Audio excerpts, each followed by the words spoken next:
Today I'll show you how to make an easy sourdough sandwich bread without using too many extra ingredients. This bread will both be soft on the inside as well as on the outside, which is sometimes hard to achieve with homemade bread. It's a nice fluffy interior, perfect for making sandwiches or toast. Pretty much anytime you would want to use sliced bread from the store, you should use this homemade sourdough sandwich bread instead. To make your dough, get a bowl on a digital scale and start by adding 200 grams of water to the mixing bowl. After that, we're going to add 50 grams of whole milk, or any kind of non-dairy milk would work fine as well. Adding milk in addition to the water is going to bring a little bit of extra softness to the dough. Next comes the sourdough starter. You're going to need 100 grams of active and risen sourdough starter. Last night, I took 25 grams of starter out of the fridge, fed it 50 grams of water, 50 grams of bread flour. I let it rise overnight, and in the morning, it was ready to use in my dough. So add 100 grams of your active and risen sourdough starter to the dough, and then put the rest of your starter back into the fridge for next time. Then add 10 grams of white sugar. Ignore my scale, I pre-measured this and it was 10 grams. Sometimes these scales can be a little bit sensitive. The sugar will add a touch of sweetness to the dough as well as hold on to moisture, so it'll keep the bread softer for longer. Next, add 2 tablespoons or about 25 grams of melted butter. That'll bring a little bit of richness and softness to the dough as well. And then for the final ingredient, add 10 grams of salt. I'm using kosher salt. Again, ignore the scale. I pre-measured this and it's 10 grams. So it's a basic sourdough bread dough with just a little bit of milk, a little bit of butter, and a little bit of sugar. These ingredients will bring softness and richness to the loaf of bread, but it's not like you're adding a pound of butter or 6 eggs or something really intense like a brioche. This is just a simple recipe that you can mix and knead by hand. Speaking of mixing, stir the liquid ingredients together just to combine, and then add 450 grams of bread flour right on top of the wet ingredients. I'm using the blue bag of King Arthur bread flour. Now let's turn these ingredients into some bread dough. Start by mixing the dough ingredients together for about a minute until most of those dry bits of flour disappear. Once your dough looks something like this and it starts to hold together, cover the dough up with a kitchen towel and let it rest for 10 minutes on your counter. This short rest period will help the dough hold together better when you need it. 10 minutes later, uncover the dough and dump it out onto your clean kitchen counter. You don't need any extra flour on the counter at this point. Now knead the dough by hand for about 8 minutes. For the first minute or so, you'll be picking up those loose bits of dough that fall out of the clump, but after that, the dough should hold together pretty well. Just continue kneading until your 8-minute timer goes off, and at that point, your dough should look something like this. It should be smooth on top and hold together really well. Now it's time for the first rise or the bulk fermentation. I like to do this in a separate glass bowl. I have this 7-cup glass bowl with a lid that I've greased with a little bit of butter just so the dough doesn't stick. Place your dough into your separate bowl and press it down a little bit if you want to.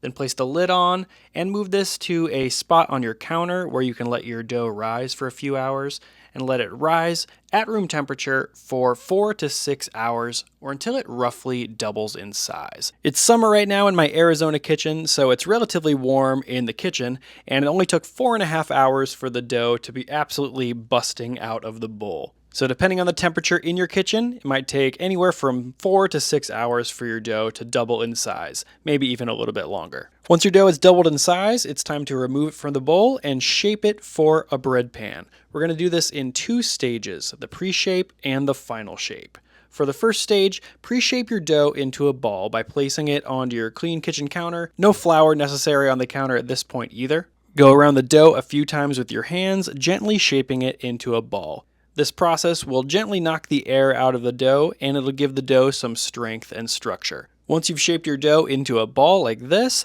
let it rest on the counter uncovered for about 15 minutes. Then after your 15-minute rest, get out a standard bread pan. I like this metal non-stick bread pan from USA Pans. I'll link to this exact pan that I'm using in the video description so that you can get one if you want to, and you can see the exact size of the pan I'm using. But it's just their standard pan, sometimes called a 1-pound loaf pan. Grease your pan with a little oil or butter if you want to, especially if you're not using a non-stick pan, and now you're ready for the final shape. This shaping technique is one I've liked to use lately. It's really easy and takes almost zero technical skill, so if you don't like shaping, try this technique. Flip your dough over so the smooth side is facing down and the sticky side is facing up, and press down the dough a little bit just to flatten it into a circle. Then pick it up again and fold the 2 ends of the dough together just like you're closing a book. The seam should meet right there in the middle. then give the dough a 90-degree turn and close the book one more time, folding those two ends of dough into each other. This fold, turn, fold technique is really good at building strength into the dough. It gives the dough a lot of structure, so it'll be able to rise nice and tall in the oven, but it doesn't require too much fuss or technical skill. Now pinch the seams of the dough closed if you want to. That part is kind of optional, honestly. Then flip your dough over, and you can see here we've pretty much got a loaf shape already. Smooth out the edges of the dough if you want to as well. This part is also optional. Then gently lift up the dough and transfer it seam side down into your greased bread pan. Now your dough is ready for the second rise or the final proof in the bread pan. For the final proof, cover your dough up with a kitchen towel and let it rise at room temperature for 2 to 4 hours or until it's completely doubled in size. In my warm kitchen, it only took 2.5 hours before my dough was completely doubled in size like this, but I do really like to push the proof as long as I can when I'm baking bread in a loaf pan. For breads like these, when you're not scoring them, you really want to push them as far as you can in the final proof so they don't rip along the sides when they're baking. Speaking of baking, about 30 minutes before your dough is done proofing, preheat your oven to 400 degrees Fahrenheit. You'll want to bake the bread on the middle rack with a metal pie pan or cake pan in the lower rack of your oven. You'll use that as a steam tray.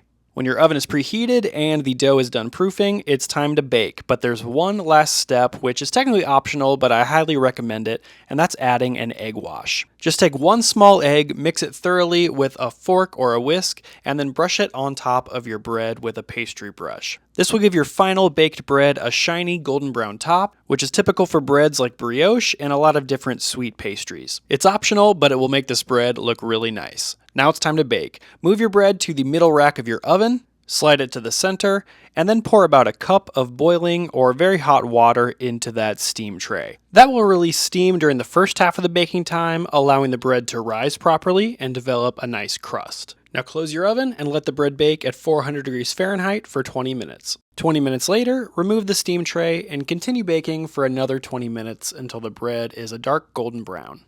After 40 minutes of total bake time, your bread should be done and ready to pull out of the oven. Transfer the bread to your kitchen counter, knock it out of the bread pan, it should slide out easily if you're using a nonstick pan, and place the bread on a wire rack or some kind of cooling rack to cool for at least 1 hour before slicing in.